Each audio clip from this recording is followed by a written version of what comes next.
भगवत गीता में भगवान कहते हैं कि उनका जन्म और कर्म दोनों दिव्य है। जो इस तथ्य को समझ लिया वह तुरंत इस आध्यात्मिक दुनिया से स्थानांतरित होने के योग्य बन जाता है। भगवान का प्राकट्य या जन्म किसी सामान्य मनुष्य की तरह नहीं है, जिसे अपने पिछले कर्मों के अनुसार भौतिक शरीर स्वीकार करने के लिए मजबूर किया जाता है। दूसरे अध्याय में भगवान के स्वरूप की व्याख्या की गई है। वह अपनी मधुर प्रसन्नता से प्रकट होते हैं और जब भगवान के प्रकट होने का समय परिपक्व हुआ तो नक्षत्र अत्यंत शुभ हो गए। रोहिणी नामक तारे का ज्योतिषीय प्रभाव बहुत प्रबल था। यह तारा बहुत शुभ माना जाता है और ब्रह्मा की प्रत्यक्ष निगरानी में होता है। ज्योतिषीय निष्कर्ष के अनुसार तारों की उचित स्थिति के अलावा विभिन्न ग्रह मंडलों की अलग अलग स्थितियों के कारण भी शुभ और अशुभ क्षण होते हैं। कृष्ण के जन्म के समय ग्रह अपने आप शुभ घड़ी बताने लगे ताकि सब कुछ शुभ हो जाए। उस समय सभी दिशाओं में चारों तरफ सुख, शांति और समृद्धि का माहौल था। आकाश में शुभ तारे दिखाई दे रहे थे, नदियाँ पानी से भरी हुई बह रही थी और झीलें कमल के फूलों से खूबसूरती से सजी हुई थी। जंगल सुंदर पक्षियों और मोरों से भरे हुए थे।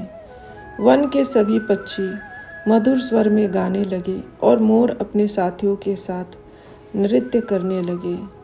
हवा बहुत सुखद चल रही थी।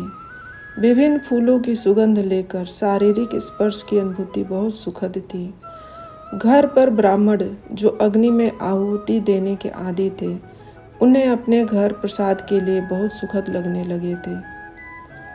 आसुरी राजाओं द्वारा मचाए गए उपद्रव के कारण ब्राह्मणों ने घरों में यज्ञ करना बंद कर दिया था, लेकिन अब उन्हें शांति से अग्नि जलाने का अवसर मिल गया था। यज्ञ करने की मनाही के कारण ब्राह्मण मन, बुद्धि और गतिविधियों से बहुत परेशान थे, लेकिन कृष्ण के प्रकट होने के बिंदु पर अपने आप उनका मन खुशी से भर गया, क्योंकि वे आकाश में दिव्य कंपनों को सुन सकते थे जो उनके प्रकट होने की घोषणा कर रहे थे। भगवान के सर्वोच्च व्यक्तित्व का गंधर्व और किन्नर ग्रहों के निवासियों ने गाना शुरू कर दिया और सिद्धलोक के निवासियों और चारणों के ग्रहों ने भगवान की सेवाओं में प्रार्थनाएं करना शुरू कर दिया। स्वर्गीय ग्रहों में देवदूत और उनकी पत्नियां विद्याधर और उनकी पत्नियों के साथ नृत्य करने लगे। महर्षि और देवता प्रसन्न होकर पुष्प वर्षा करने लगे। समुद्र के किनारे हल्की हल्की लहरों का शब्द हो रहा था और समुद्र के ऊपर आकाश में बादल थे जो बहुत ही मनभावन रूप से गरजने लगे। जब चीज़ों को इस तरह समायोजित किया गया तो भगवान विष्णु, जो हर जीवित इकाई के हृदय में निवास कर रहे हैं, रात के अंधेरे में देवकी के सामने भगवान के रूप में प्रकट हुए। उस समय भगवान विष्णु के प्रकट होने की तुलना पूर्वी क्षितिज पर पूर्णिमा के चंद्रमा के उदय से की जा सकती है।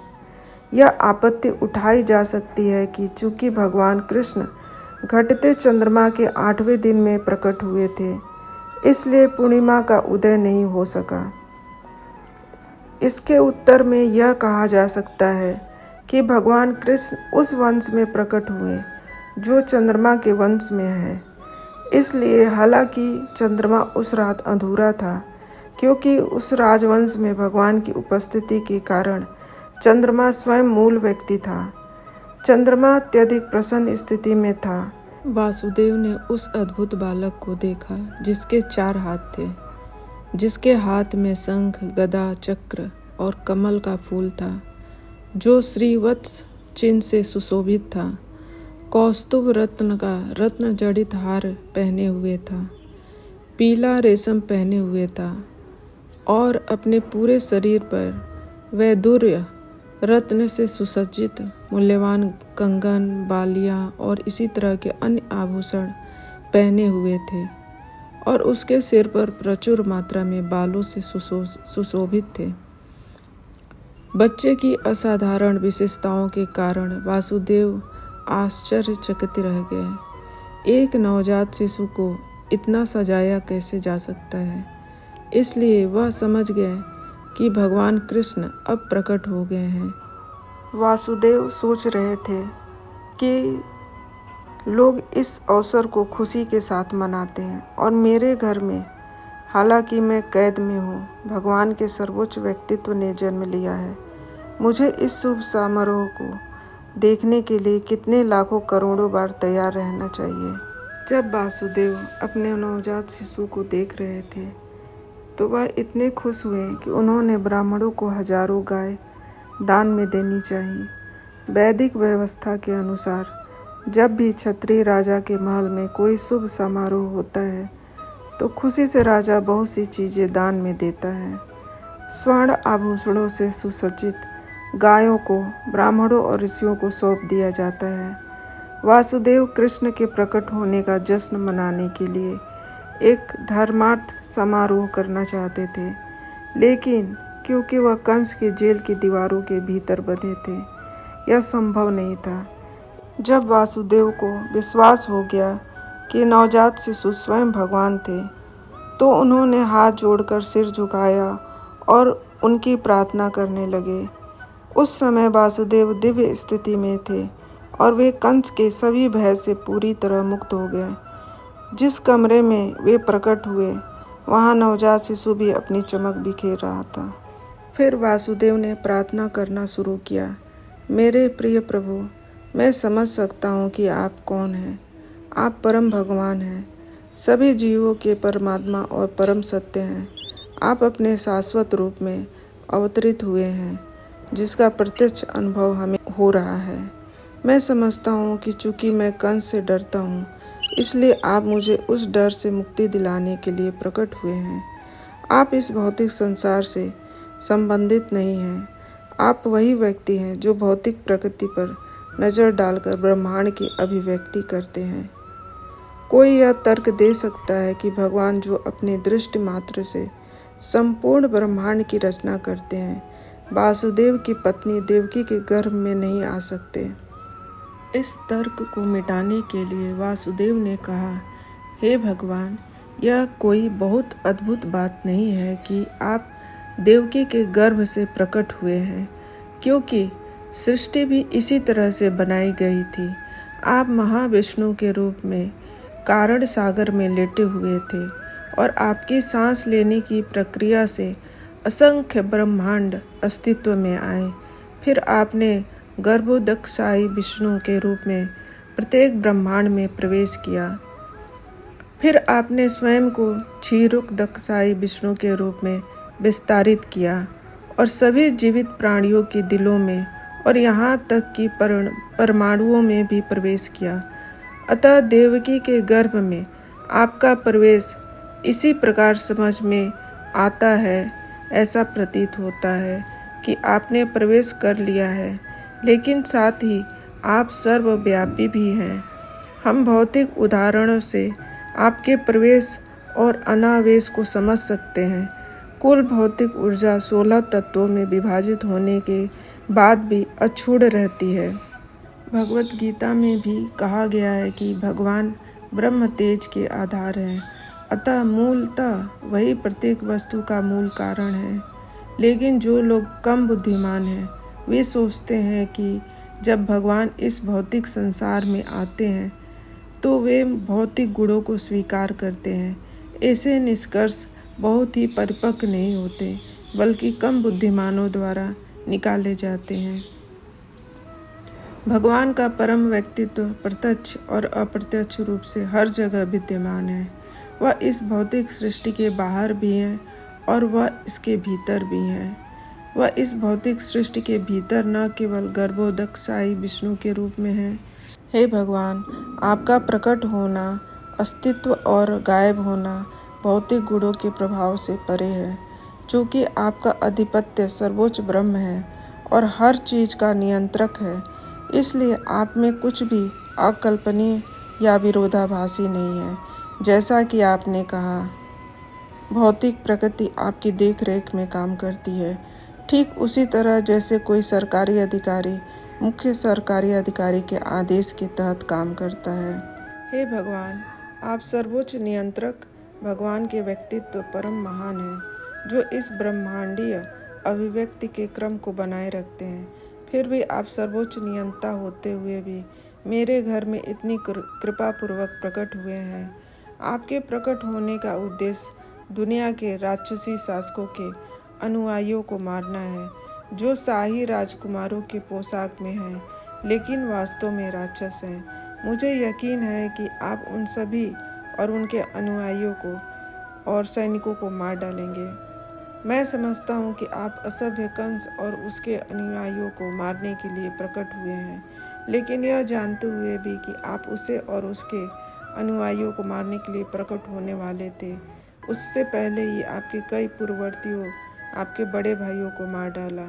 अब तो बस उसे आपके जन्म की खबर का इंतजार है।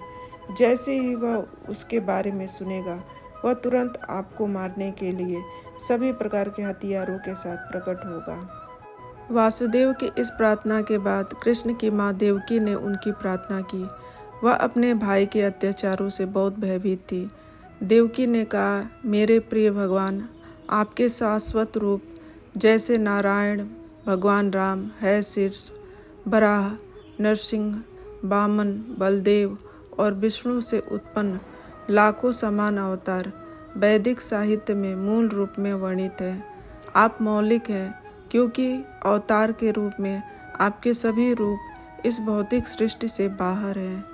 हे भगवान, सभी बद्ध आत्माएं लगातार एक शरीर से दूसरे शरीर और एक ग्रह से दूसरे ग्रह की ओर भागती रहती हैं, फिर भी वे जन्म और मृत्यु के आक्रमण से मुक्त नहीं होती।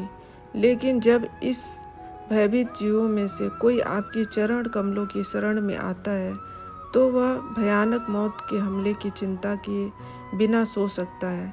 देवकी के इस कथन की पुष्टि स्वयं भगवान ने भगवत गीता में की है।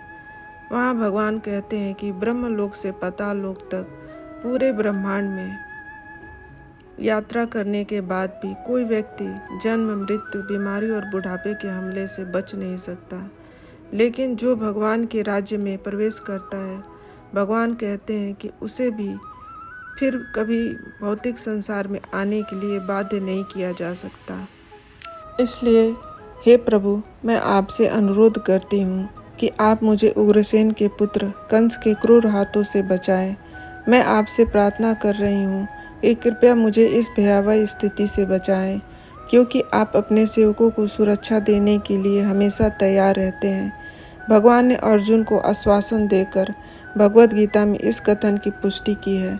आप दुनिया के सामने घोषणा कर सकते हैं कि मेरा भक्त पराजित नहीं हो सकता। इस प्रकार बचाव के लिए भगवान से प्रार्थना करते हुए माता देवकी ने फिर भी अपनी मातृ स्नेह व्यक्त की। मैं समझती हूँ कि इस दिव्य रूप को आमतौर पर महान ऋषियों द्वारा ध्यान में देखा जाता है, लेकिन मैं अभी भी डरती हूँ, क्योंकि जैसे ही कंस को पता चलता है कि आप प्रकट हुए हैं, वह तुम्हें हानि पहुँचा सकता है। इसलिए मैं अनुरोध करती हूँ कि कुछ समय के लिए आप हमारी भौतिक आँखों के लिए अदृश्य हो जाएं। दूसरे शब्दों में, उसने भगवान से एक साधारण बच्चे का रूप धारण करने का अनुरोध किया। मेरे भाई कंस से डरने का एकमात्र कारण आपका स्वरूप है। हे प्रभु मधुसूदन, मेरी इच्छा है कि कंस को यह न पता चले कि आप पहले ही पैदा हो चुके हैं। इसलिए मैं आपसे अपने भगवान के इस चतुर्भुज रूप को छुपाने का अनुरोध करती हूँ, जिसमें विष्णु के 4 प्रतीक अर्थात शंख, चक्र, गदा और कमल का फूल। मेरे प्रिय भगवान, ब्रह्मांडीय अभिव्यक्ति के विनाश के अंत में आपने पूरे ब्रह्मांड को अपने पेट में रख लिया, फिर भी अपनी निर्मल दया से आप मेरे गर्भ में प्रकट हुए हैं। मुझे आश्चर्य है कि आप अपने भक्त को प्रसन्न करने के लिए समान मनुष्यों की गतिविधियों को नकल करते हैं। देवकी की प्रार्थना सुनकर भगवान ने उत्तर दिया, मेरी प्रिय माँ, स्वयंभू मनु की सहस्र शताब्दी में मेरे पिता वासुदेव प्रजापतियों में से एक के रूप में रह रहे थे। उस समय उनका नाम सूतपा था और आप प्रश्नी नामक उनकी पत्नी थी। उस समय जब ब्रह्मा जी को जनसंख्या बढ़ाने की इच्छा हुई तो उन्होंने आपसे संतान उत्पन्न करने का अनुरोध किया। आपने अपनी इंद्रियों को वश में किया और कठोर तपस्या की। योग प्रणाली के सांस लेने के व्यायाम का अभ्यास करके आप और आपके पति दोनों भौतिक नियमों के सभी प्रभावों को सहन कर सकते हैं। बारिश का मौसम, हवा का हमला, सूरज की चिलचिलाती गर्मी, आपने सभी धार्मिक सिद्धांतों का भी पालन किया। इस तरह आप अपने हृदय को शुद्ध करने और भौतिक नियमों के प्रभाव को नियंत्रित करने में सक्षम हो गए। अपनी तपस्या के दौरान आप जमीन पर गिरे हुए पेड़ों के पत्ते ही खाते थे। तब स्थिर मन और नियंत्रित काम इच्छा के साथ आपने मुझसे कुछ अद्भुत आशीर्वाद की इच्छा रखते हुए मेरी पूजा की। देवताओं की गणना के अनुसार आप दोनों ने 12,000 वर्षों तक कठोर तपस्या की। उस समय आपका मन सदैव मुझ में ही रमा हुआ था। जब आप भक्ति कर रहे थे और सदैव अपने हृदय में मेरा चिंतन कर रहे थे, तब मैं आपसे बहुत प्रसन्न हुआ। हे पाप रहित माँ, इसलिए आपका हृदय सदैव शुद्ध है। उस समय भी मैं आपकी इच्छा पूर्ण करने के लिए इसी रूप में आपके सामने उपस्थित हुआ और मैंने आपसे जो कुछ भी इच्छा हो मांगने को कहा था। उस समय आपने इच्छा की थी कि मैं आपके पुत्र के रूप में जन्म लूं। यद्यपि आपने मुझे व्यक्तिगत रूप से देखा था, भौतिक बंधन से आपकी पूर्ण मुक्ति मांगने के बजाय मेरी ऊर्जा के प्रभाव में आपने मुझसे अपना पुत्र बनने के लिए कहा था। दूसरे शब्दों में, भौतिक संसार में प्रकट होने के लिए भगवान ने अपनी माता और पिता का चयन किया, अर्थात पृश्नि और सूतपा। जब भी भगवान मनुष्य के रूप में आते हैं तो उनकी माता और पिता अवश्य होते हैं। इसलिए उन्होंने पृश्नि और सूतपा को हमेशा के लिए अपना माता पिता के रूप में चुना और इसके कारण न तो पृश्नि और न ही सूतपा भगवान को मुक्ति के लिए प्रार्थना कर सके। मुक्ति उतनी ही महत्वपूर्ण नहीं है जितनी भगवान की दिव्य प्रेममयी सेवा। भगवान पृश्नि और सूतपा को तत्काल मुक्ति दे सकते थे, लेकिन उन्होंने अपने विभिन्न रूपों के लिए इस भौतिक संसार के भीतर रखना पसंद किया। जैसा कि निम्नलिखित श्लोकों में बताया जाएगा, भगवान से उनके पिता और माता बनने का आशीर्वाद प्राप्त करने पर सूतपा और पृश्नि ने तपस्या की गतिविधियों से संन्यास ले लिया और एक बच्चे को जन्म देने के लिए पति और पत्नी के रूप में रहने लगे, जो स्वयं सर्वोच्च भगवान थे। समय आने पर पृश्नि गर्भवती हुई और उसने बच्चे को जन्म दिया। भगवान ने देवकी और वासुदेव से कहा, उस समय मेरा नाम कृष्ण गर्भ था। अगली सहस्र शताब्दी में आपने अदिति और कश्यप के रूप में जन्म लिया और मैं उपेंद्र नाम से आपकी संतान बनी। उस समय मेरा स्वरूप बौने के समान था और इसी कारण मुझे वामन देव के नाम से जाना जाता था। मैंने तुम्हें वरदान दिया था कि मैं 3 बार तुम्हारे पुत्र के रूप में जन्म लूँगा। पहली बार मैं पृश्नि गर्भा के रूप में जाना जाता था, जो पृश्नि और सूतपा से उत्पन्न हुआ था। अगले जन्म में मैं अदिति और कश्यप से उत्पन्न होकर उपेंद्र था और अब तीसरी बार मैं आपसे देवकी और वासुदेव से कृष्ण के रूप में पैदा हुआ हूँ। मैं आपको यह विश्वास दिलाने के लिए इस विष्णु रूप में प्रकट हुआ हूँ कि मैं वही भगवान हूँ जिसने दोबारा जन्म लिया है। मैं एक साधारण बच्चे की तरह ही प्रकट हो सकता था, लेकिन उस तरह से आप यह विश्वास नहीं कर पाते कि भगवान ने आपके गर्भ में जन्म लिया है। मेरे प्रिय माता और पिता, आपने मुझे कई बार अपने बच्चे के रूप में बड़े स्नेह और प्यार से पाला है और इसलिए मैं आपसे बहुत प्रसन्न और आभारी हूँ और मैं आपको विश्वास दिलाता हूँ कि इस बार आप अपने मिशन में पूर्णता के कारण घर वापस भगवान के पास वापस जाएंगे।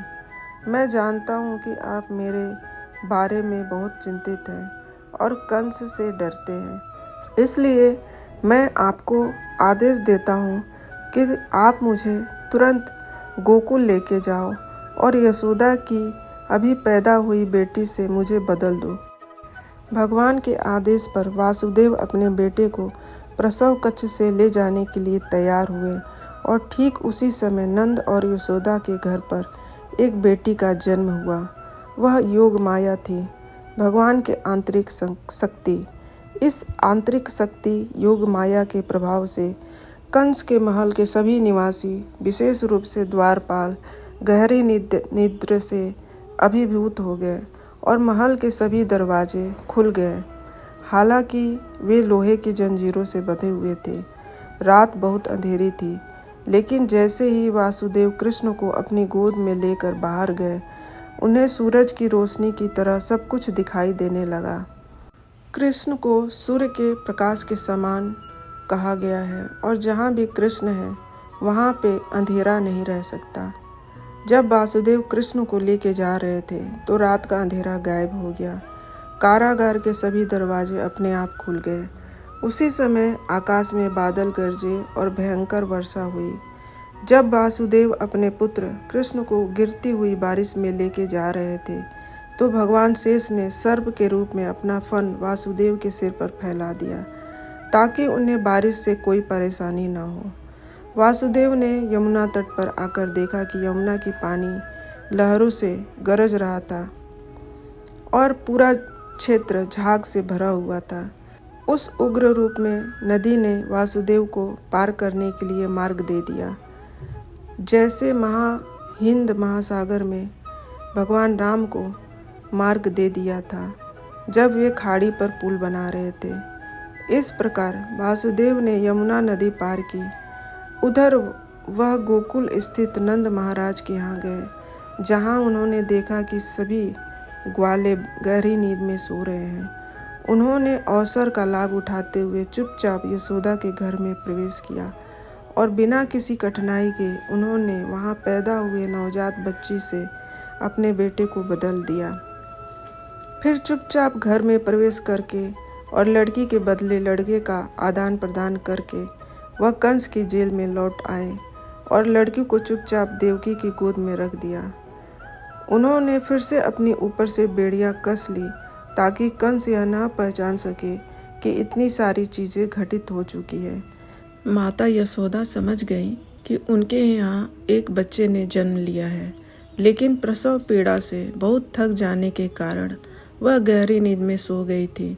जब वह जागी तो उन्हें याद नहीं आ रहा था कि उन्होंने बेटे को जन्म दिया था या बेटी को। इस प्रकार कृष्ण के तीसरे अध्याय भगवान कृष्ण का जन्म का सारांश यहाँ समाप्त होता है।